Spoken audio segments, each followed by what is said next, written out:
vamos a ver la vida de Moisés en ciertos pasajes cuando él subió al monte de Dios y qué era lo que Dios le decía en ese monte. A lo largo de las escrituras podemos ver que las montañas representaban lugares de encuentro y se revelaban verdades espirituales, y subir al monte en nuestra vida ahora es intimar con el Señor, es estar en comunión con Él. Al subir al monte estaba asociado en los tiempos bíblicos de entrar en una búsqueda profunda de Dios para encontrarse. Moisés subía para encontrarse con el Dios vivo allá en el monte y le enseñaba a Moisés el Señor a tomar decisiones, a caminar con él, a darle instrucciones al pueblo. Y en la actualidad literalmente nos subimos al monte, ¿verdad? Yo me acuerdo que cuando era joven, algunas veces subí a algún monte en el Estado de México. Todos los veranos yo iba a misiones en el Estado de México, y allá había un lugar que se llamaba el desierto, y era una montaña, ¿no? Y literal tenías que subirla, y era un lugar donde frecuentábamos ir en los veranos para encontrarnos ahí con el Señor. Personas que subieron al monte: Moisés, Elías, el mismo Jesús en el monte de la transfiguración. ¿Y qué significaba que ellos subieran al monte? Era aislarse y estar en oración con el Señor. Era un lugar de encuentro con Dios, y eran lugares de pruebas o desafíos, porque Dios les hablaba y les daba instrucciones de lo que tenían que hacer. Vamos a Éxodo 3 y vamos a ir leyendo verso a verso los primeros versículos. Y este es el llamamiento de Moisés. Estamos en nuestra nueva serie, Nuevos Comienzos. Y entonces vamos a ver cómo Dios, desde un principio, cómo le da ese llamado a Moisés. En Éxodo 3 dice: apacentando Moisés las ovejas de Jetro, su suegro, sacerdote de Madián, llevó las ovejas a través del desierto y llegó hasta Horeb, monte de Dios. Horeb o Sinaí, tú lo vas a encontrar en la Biblia y es lo mismo. Y Moisés ahora en este momento en el que se encuentra tiene 80 años de su vida. Y en sus 80, como en Abraham, en sus 80, 90 también le llama. Pero Moisés fue procesado 40 años siendo príncipe en Egipto, viviendo bajo la cultura egipcia. Luego otros 40 años en el desierto junto a su suegro Jetro. Y Dios estaba preparando a Moisés para lo que iba a venir en su vida. El rey de Egipto había muerto, y la oscuridad y el dolor y la opresión que estaban pasando los israelitas, Dios necesitaba un hombre capacitado, preparado en el desierto 40 años, para que en sus próximos 40 años llevara al pueblo de Israel a liberarlo y a pasar el desierto también. Y dice el verso 2: y se le apareció el ángel de Jehová en una llama de fuego en medio de una zarza, y él miró y vio que la zarza ardía en fuego y la zarza no se consumía. Entonces Moisés dijo: iré yo ahora y veré esta grande visión, ¿por qué causa la zarza no se quema? Se le aparece a Moisés, dice aquí el ángel de Jehová, y se encuentra con él, y Moisés ve esa zarza y se detiene y se desvía a ver qué era lo que estaba pasando ahí en el monte. Y como nosotros muchas veces nos tendremos que separar a veces un poco, y tendremos que detenernos a ver qué Dios nos está hablando. Y dice el verso 4 y 5: viendo Jehová que él iba a ver, lo llamó de en medio de la zarza y dijo: Moisés, Moisés. Y él respondió: heme aquí. Y dijo: no te acerques, quita tu calzado de tus pies, porque el lugar en el que tú estás, tierra santa es. Dice que Dios vio que Moisés iba a ver, y hasta que Dios cautivó su atención es cuando Dios le empieza a hablar a Moisés. Y entonces va a Moisés y ve lo que sucedía, y hasta yo personalmente digo, yo quiero ver, hasta que yo en persona digo, yo quiero ver de qué se trata esto. O sea, yo quiero ver de qué se trata el cristianismo. Yo quiero ver de qué se trata Dios. Hasta ese momento Dios va a empezar a trabajar contigo muchas veces. Hasta que le prestamos atención a Dios y le decimos, Señor, muéstrame, enséñame qué es tu voluntad para nosotros. Y dice Jeremías 29, 13 y 14a, y me buscaréis y me hallaréis, porque me buscaréis de todo vuestro corazón y seré hallado por vosotros, dice Jehová. Y le da una instrucción al Señor: quita el calzado de tus pies. ¿Sería que, por qué le dijo? Porque tierra santa es. ¿Será que esa tierra era santa? Pues ahí pasaban los chivos, las cabras, había estiércol, ahí apacentaban a las ovejas. Estaba medio sucia la tierra, ¿no? Pero lo que la hacía santa era la presencia de Jehová. Cuando Dios le dice a Moisés, quita el calzado de tus pies, lo está invitando a colaborar en el reino. Moisés venía de una cultura egipcia, con tradiciones egipcias, con costumbres egipcias. Y Dios le dice, quítate tus tradiciones que traes en tu calzado, porque estás pisando un suelo santo. Quitar el calzado representa humildad. Pero Dios, cuando estaba yo leyendo esto, Dios me daba una interpretación y decía, así como decir, Señor, quita los estorbos de mi vida que no me dejan servirte.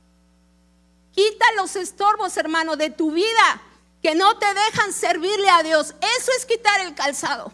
Eso es despojarte de eso que traes aquí y que no te dejas servir a Dios, y que sí tienes pruebas, problemas, dificultades. Pero cuando te acercas a la zarza ardiente, van a ser quemados. Dice el verso 6, y dijo, yo soy el Dios de tu padre, Dios de Abraham, Dios de Isaac y Dios de Jacob. Entonces Moisés cubrió su rostro porque tuvo miedo de mirar a Dios. Dios se le presenta a Moisés y dice que él mismo le dio miedo, temor. Lo deslumbró tanto la presencia de Dios que le dio miedo y se cubrió. Dice el verso 7, dijo luego Jehová, bien has visto la aflicción de mi pueblo que está en Egipto, y he oído su clamor a causa de sus exactores, pues he conocido sus angustias. Dios se le presenta a Moisés como el Dios de sus antepasados, de Abraham, de Isaac y de Jacob, ¿no? Y le hace un llamado que era liberar al pueblo de Israel. Entonces dice el verso 8, y he descendido para librarlos de las manos de los egipcios y sacarlos de aquella tierra a una tierra buena y ancha. Es la primera vez que se dice aquí, a tierra que fluye leche y miel, Canaán, a los lugares del cananeo, del eteo, del amorreo, del fereceo, del egeo y del jebuseo. O sea, era una doble liberación la que Moisés iba a ver. Los iba a sacar de Egipto y los iba a introducir a la tierra prometida, que bueno, al final fue Josué, ¿verdad? Dice, el clamor pues de los hijos de Israel han venido delante de mí, y también he visto la opresión con que los egipcios los oprimen. Jehová, el Dios del universo, vio que su pueblo en Egipto era oprimido. Dice, y he conocido sus angustias, y he visto la opresión, pero he oído su clamor.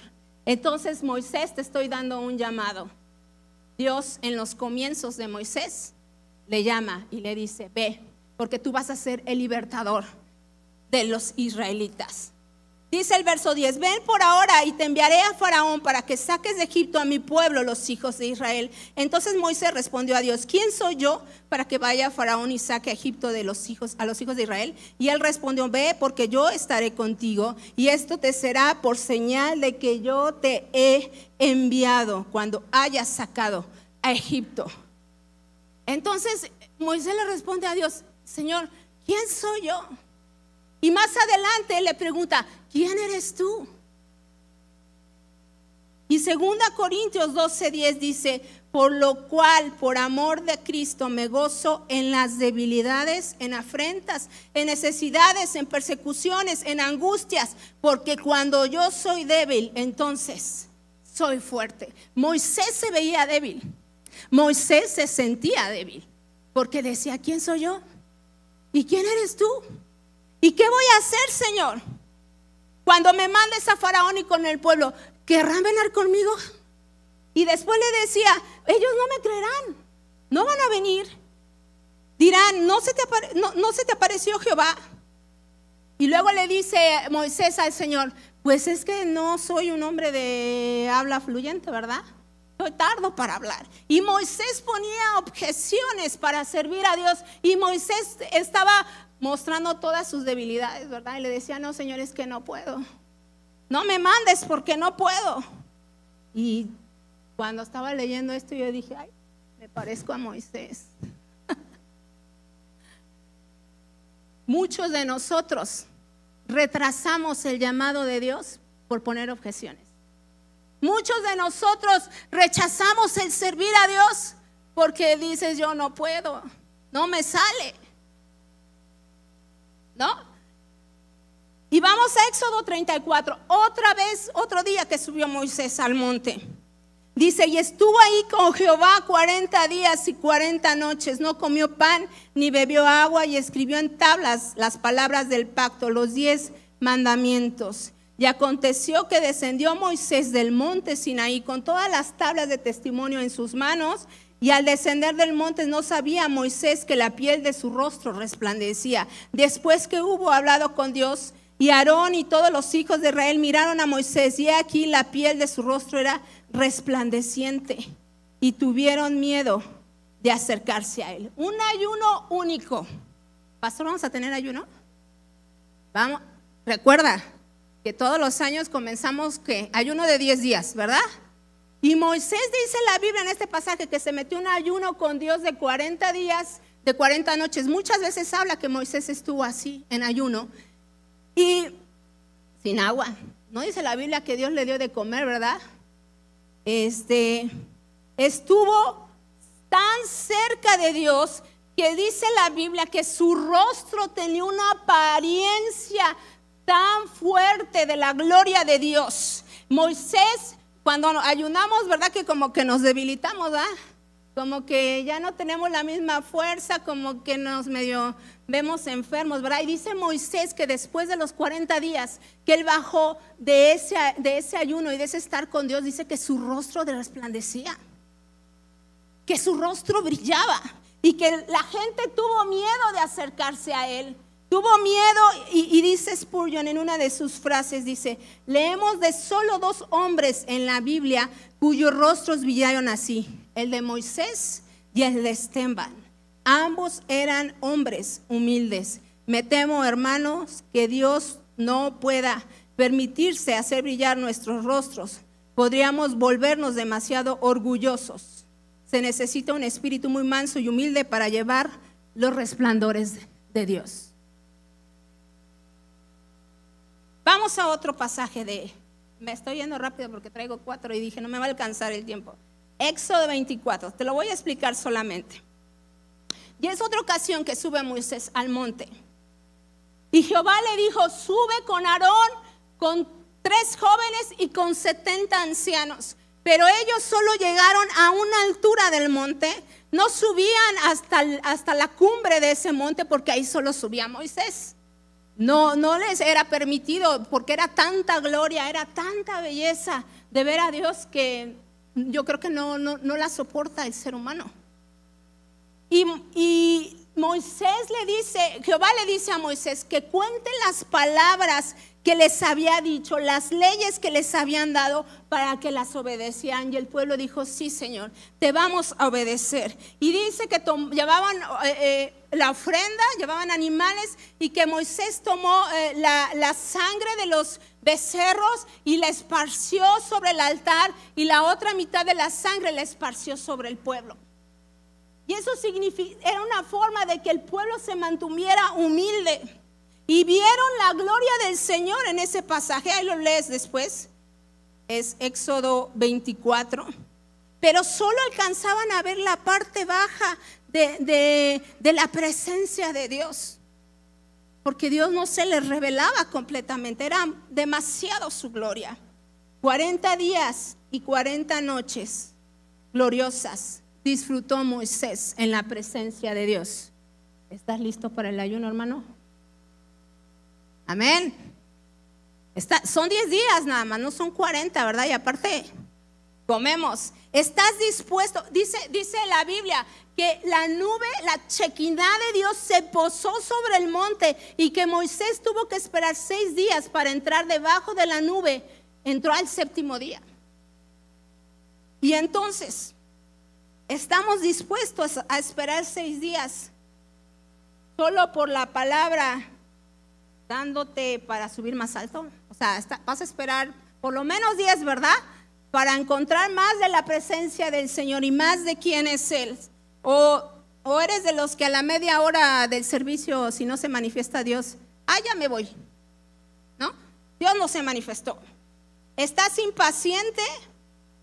Si Dios no aparece en la primera media hora, ¿sientes que no puedes soportar más de 2 horas en su presencia? A veces aquí nos tardamos 1:30, ¿no? Ya nos queremos ir. Él nos llama a la nube de gloria, pero Él nos llama cuando Él quiere. Y Él te llama cuando tú tienes un corazón dispuesto, cuando tu corazón arde por Dios, cuando quieres entrar a su presencia, porque ahora ya no subimos al monte literal, entramos al lugar secreto y en el lugar secreto nos encontramos con Él. Y fue cuando Dios le da las tablas de la ley. Y entonces venía con su siervo Josué, porque Josué fue un servidor de Moisés y estuvo tan cercano a él que después fue su sucesor. Entonces venían bajando y dice Josué, escucho alarido de pelea. Y le dice Moisés, no, escucho voz de cantar, oigo algo. Y dice Éxodo 32:19, y aconteció que cuando él llegó al campamento y vio el becerro y las danzas, ardió la ira de Moisés y arrojó las tablas de sus manos y las quebró al pie del monte.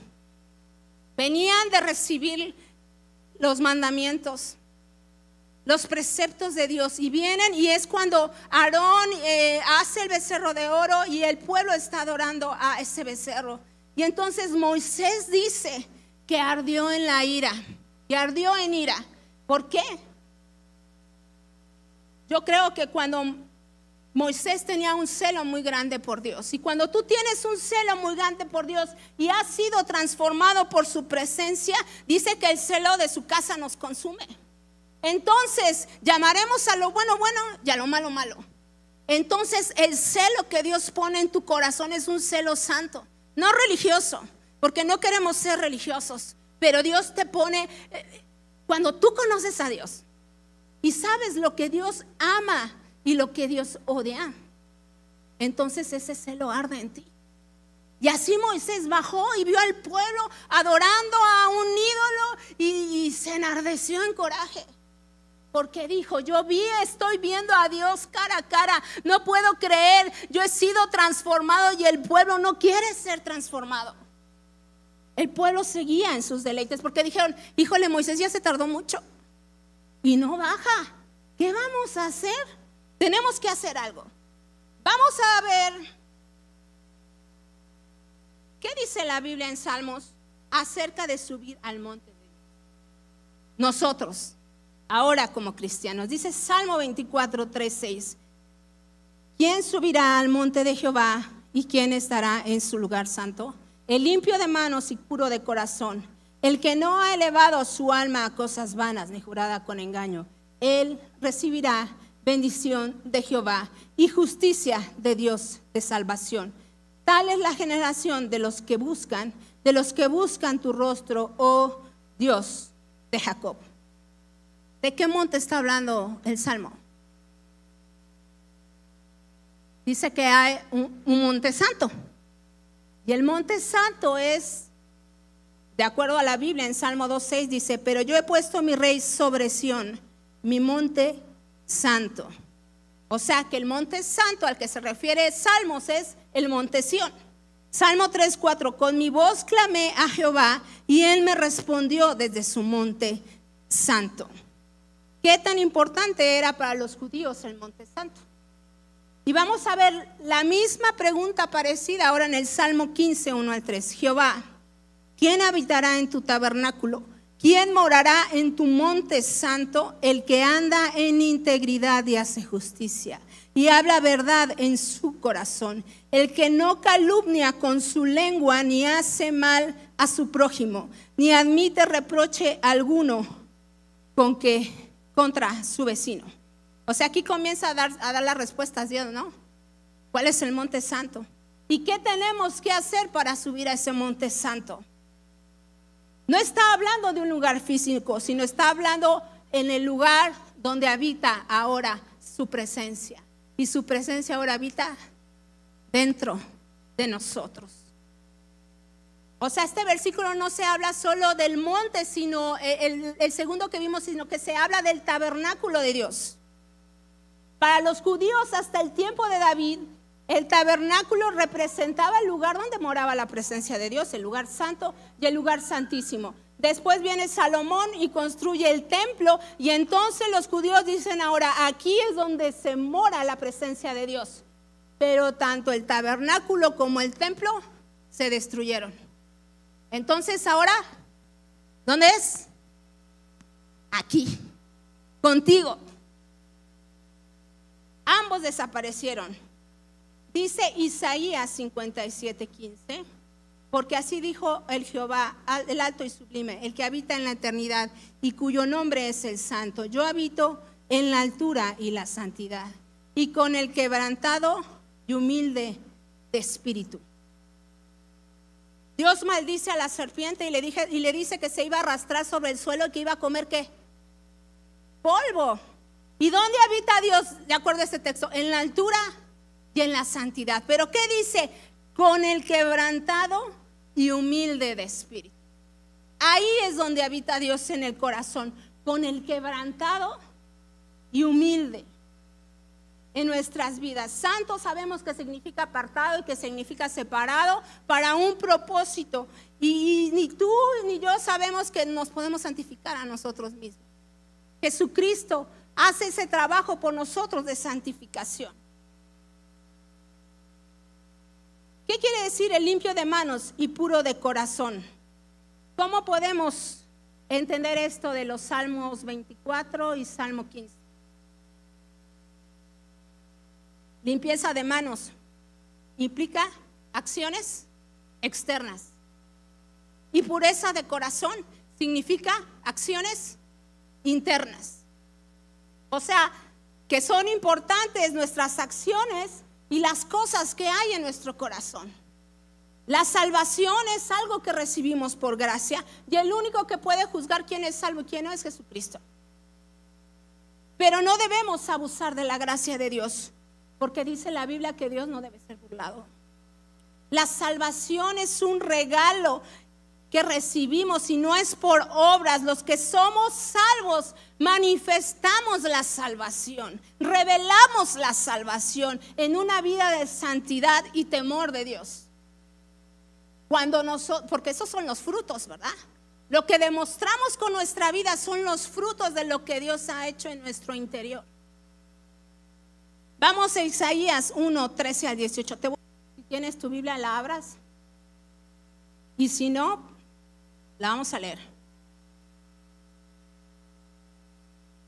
Dice Isaías 1 del 13 al 18.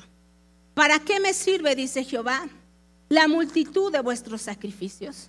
Hastiado estoy de holocaustos de carneros y de cebo de animales gordos. No quiero sangre de bueyes, ni de ovejas, ni de machos cabríos. ¿Quién demanda esto de vuestras manos cuando venís a presentaros delante de mí para hollar mis atrios? No me traigas más vana ofrenda, el incienso me es abominación. Luna nueva y día de reposo, el convocar asambleas no lo puedo sufrir. Son iniquidad vuestras fiestas solemnes, vuestras lunas nuevas y vuestras fiestas solemnes. Las tiene aborrecida mi alma, me son gravosas, cansado estoy de soportarlas. Cuando extendéis vuestras manos, yo esconderé de vosotros mis ojos. Asimismo, cuando multipliquéis oración, yo no diré, llenas están, yo no oiré, dice, llenas están de sangre vuestras manos. Lavaos y limpiaos. Quitad la iniquidad de vuestras obras de delante de mis ojos. Dejad de hacer lo malo. Aprender a hacer el bien, buscad el juicio, restituid al agraviado, haced justicia al huérfano, amparad a la viuda. Y dice el verso 18, venid luego, dice Jehová, y estemos a cuenta. Si vuestros pecados fueren como la grana, como la nieve serán emblanquecidos. Si fueren rojos como el carmesí, vendrán a ser como blanca lana. Dios le estaba hablando a Israel. Dios estaba hablando al pueblo que estaba bajo el pacto, pero Israel estaba en rebelión. Y dice este verso, me impactó, dice: ¿quién demanda esto de vuestras manos cuando venís a presentaros delante de mí para hollar mis atrios? O sea que le estaba hablando a Israel, al pueblo rebelde en Isaías, pero el pueblo venía a los atrios del Señor y dice, estaban pisoteando, estaban hollando mis atrios, me ofrecían sacrificios, me ofrecían la grosura de los animales, traían ofrenda, pero su corazón no estaba conmigo. Pero ¿qué dice Dios que tenemos que hacer? Uno, cuando no traemos manos limpias y corazón puro. Dice el verso 16, lavaos y limpiaos, quita la iniquidad de mis ojos, deja de hacer lo malo. Y luego dice, aprende a hacer el bien, y nos da instrucciones para hacer el bien. Y luego dice, venid luego y estemos a cuentas. O sea, venid luego cuando te das cuenta y reconoces que no tienes manos limpias y corazón puro y que estamos pecando delante de Dios. Le dice el Señor, ven y ponte a cuentas conmigo. Dios te dice, ven y ponte a cuentas conmigo. Dice, y si tus pecados fueren horribles, feos, yo los haré blancos. Si tus pecados fueren rojos como el carmesí, van a ser como la blanca lana. Pero sabes, hollaste mi casa, pero más allá de hollar mi casa, estás hollando tu propio espíritu. Estás hollando, pisoteando, no obedeciendo mis mandamientos, estás hollando tu propio espíritu. Dios no le estaba hablando a los impíos, sino al pueblo.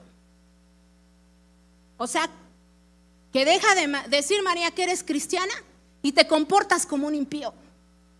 Así me sentí, ¿no? Que Dios me decía, deja tus malas costumbres, deja tu mentira, deja tu pecado, porque no, mejor no digas que eres cristiana. Y menos digas que vienes a esta iglesia, ¿verdad? Porque nos quemas, nos quemas.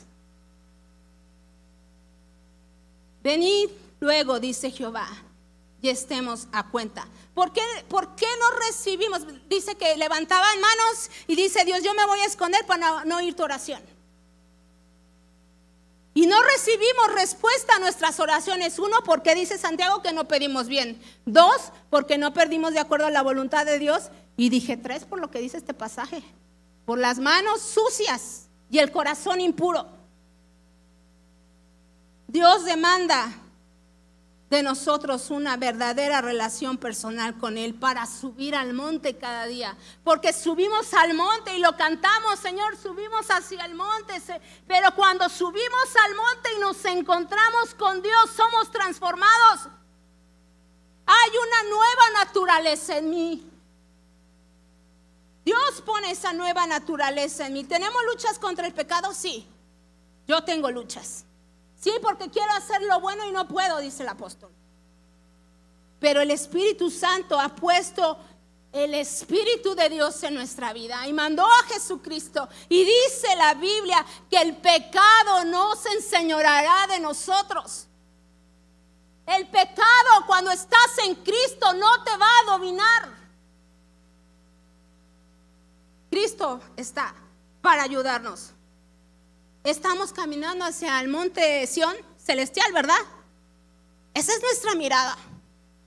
Esa es nuestra vista. Este es lo que queremos lograr mediante estamos en la tierra, a través de Jesucristo, y que lo conozcamos cada día más a Él. Podemos subir al monte de Jehová con manos limpias, con corazón puro, y vamos caminando como el pueblo caminaba hacia el monte Sión celestial.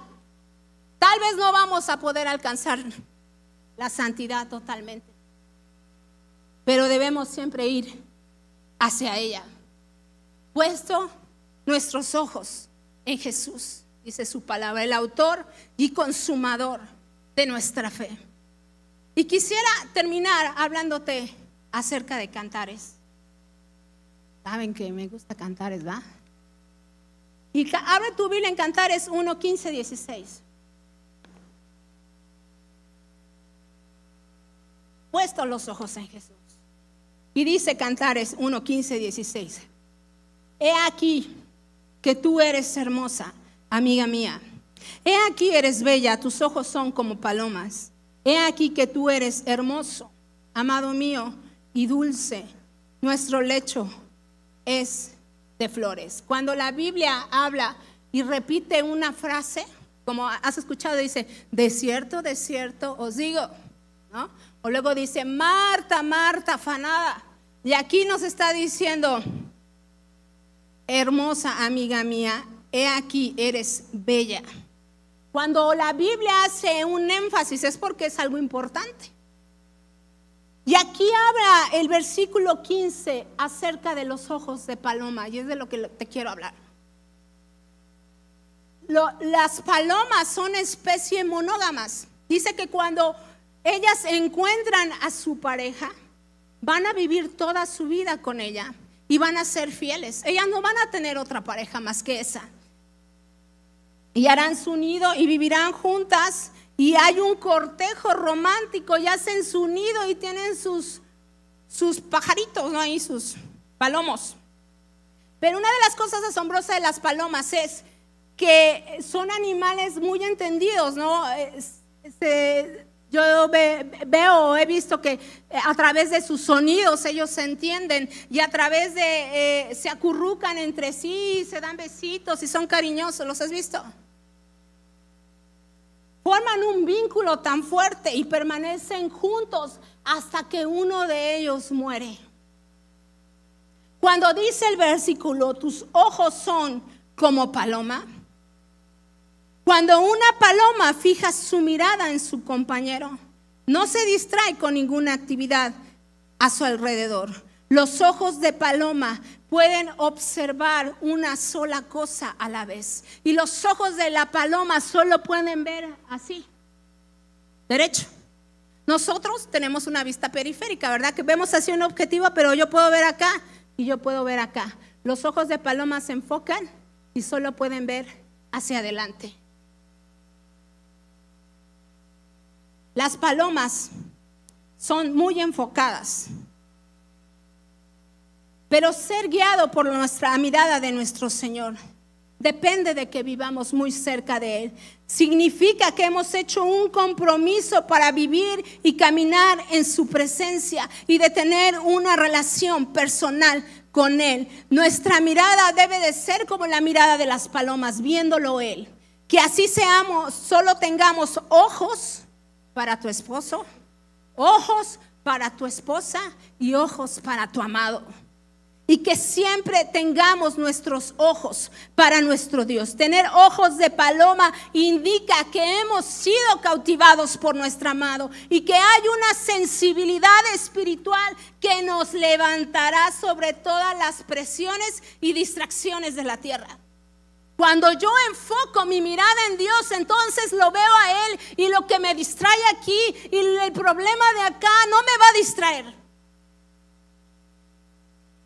Tener ojos de paloma indica que podemos responder a la presencia de Dios en obediencia y propósito. Y luego, ¿qué dice? Nuestro lecho de flores. El lecho de flores significa el descanso del Señor para nuestras vidas. El lecho de flores significa el lugar donde venimos a reposar en Él. El lecho de flores encontramos el reposo que necesitamos para nuestro alma. Que en nuestro nuevo comienzo que comenzamos con el Señor, le respondamos a Él con manos santas y corazón puro.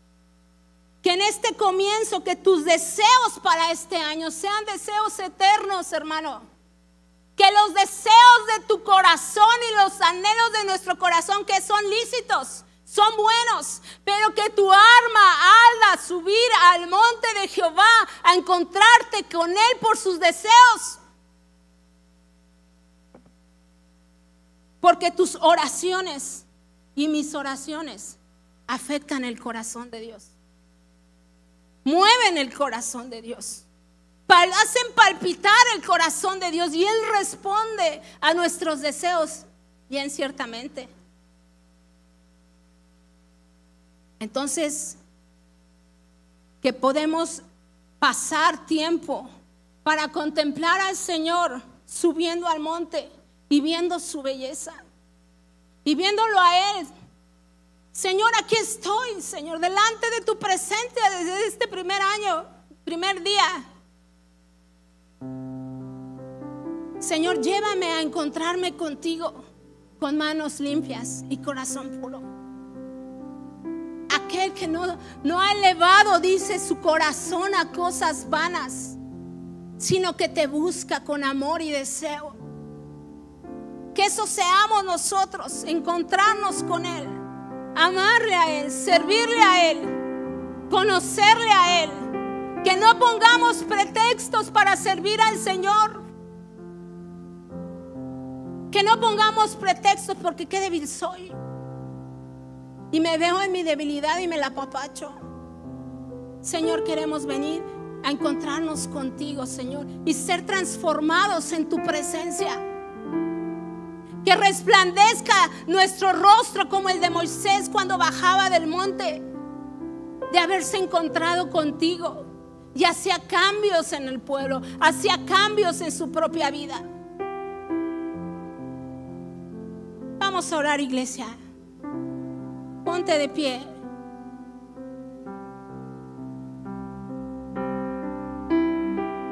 Y comienza a decirle ahí al Señor: ¿qué propósitos eternos tienes para Él este año? ¿Qué cambios tienes que hacer? ¿Qué comienzo vas a tener con Él a través de estar en su palabra? Señor, pon deseos santos en nuestros corazones. Pon deseos, Señor, aún más elevados, Señor, de lo que hay aquí en la tierra. Señor, que nuestros ojos puedan ser como palomas mirándote a ti, enfocadas en ti, amándote a ti, Padre. Que lo que esté al lado de nuestra vista, Señor, no nos distraiga de lo que eres tú. Señor, queremos tener manos limpias y corazón puro. Quita los estorbos, Señor, que nos impiden servirte a ti. Porque cuando nos rendimos a ti, Señor, tú nos das propósito, tú nos das fuerza, tú nos das ánimo, Señor. Señor glorioso, Hijo de hombre, tú eres el más hermoso, Jesús. Dios, que tú seas la plenitud de la iglesia, Padre.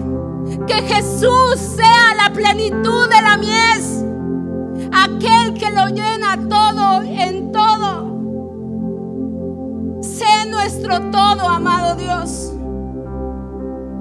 Señor, que podamos levantar manos limpias, Señor, y corazón puro delante de ti, Señor, y que no nos niegues nada, Señor, porque te estamos obedeciendo, Padre, porque te estamos amando, Señor. Que no le niegues nada a tu iglesia, Señor, porque está viviendo y caminando en la santidad que tú le llamas que viva, Padre.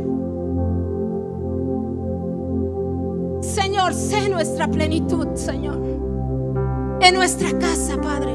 Sé tú nuestra plenitud, sé tú nuestra llenura, Padre. Sé tú nuestro todo de nuestra alma, Padre.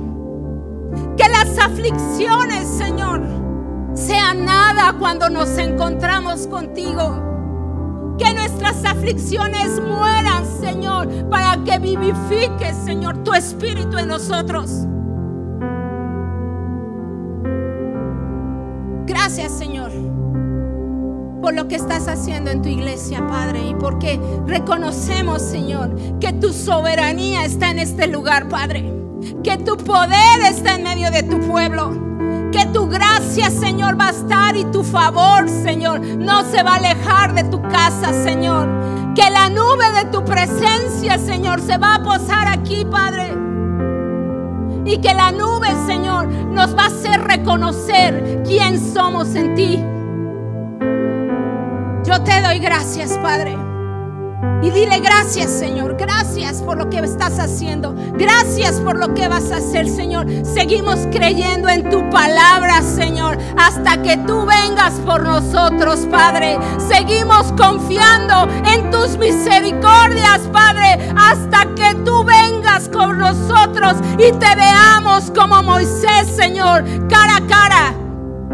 Y nuestra alma como Jacob sea librada, Señor, de nuestras aflicciones. Te amamos, Dios, y queremos ponerte en primer lugar en nuestras vidas, Señor. En primer lugar en todo. Ocupa tú, Señor, la preeminencia en nuestras vidas, en el nombre de Jesús. Amén. Amén, hermano. Dios te bendiga.